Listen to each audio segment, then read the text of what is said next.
Open the box and take out Loyoda foldable walker. Walker frame, back legs, front wheels, walker tray. Step 1. Open the walker frame. Step 2. Insert the front wheel into the walker frame. Nut wheels on the outside, making sure the marble pops up. Step 4. Insert the back leg into the walker frame, making sure the marble pops up.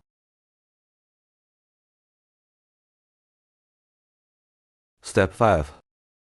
Place the walker tray on the walker frame.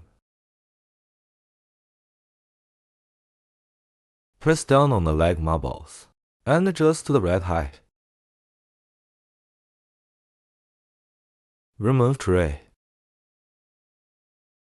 Press and hold the red button and fold it inwards. Tray for small items such as cups, cutlery, etc.